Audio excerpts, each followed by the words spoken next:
Hello সবাই কেমন আছেন? আশা করি ভালো আছেন। এই যে ভাই বোনপো দাদা মিলে বেরিয়ে গেল। তিনজনে কোথায় যাচ্ছে বলুন তো? দাঁড়ান বলছি। সবাই একটু হাই করে দিল। বলছি দাঁড়ান, একটু অপেক্ষা করতে হবে। তো কালকে ছিল কৌশিকী অমাবস্যা, সেই জন্য মন্দিরে গিয়েছিল। এই যে মন্দিরে একটু মায়ের দর্শন করে দিই আপনাদের, যেহেতু কাল কৌশিকী অমাবস্যা ছিল। কৌশিকী অমাবস্যার পূর্ণ লগ্নে এই যে মায়ের দর্শনে। তো কালকের দিনটা খুবই শুভ ছিল। তো এই যে ভাই বলছিল যে ভোগ খাবে, তাই জন্য ভোগের অর্ডার দিতে গিয়েছিল। এই যে এখানে কুপন কাটা হচ্ছে, এখানে আর কি কুপন নিয়ে এখানে টাকা জমা দিয়ে আর কি অর্ডার দিয়ে আসতে হয়। তাই জন্য কালকে কৌশিকী অমাবস্যা ছিল, একটা ভালো দিন, তাই বললো যে ভোগ খাবো, তাই এখানে অর্ডার দিতে গেছিলো। ভোগের দামটা একটু বেশি, কিন্তু ভোগটা কেমন বলছি দাঁড়ান, না দেখে তো বুঝতেও পারবেন না।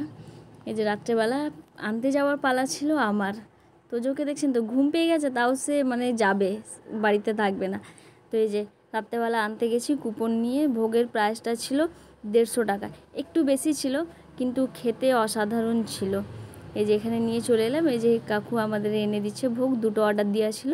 যে মায়ের দর্শন করে নিন, দেখুন কি সুন্দর লাগছে। এটা পুজোর পরে রাত্রিবেলা। এই যে ভোগ,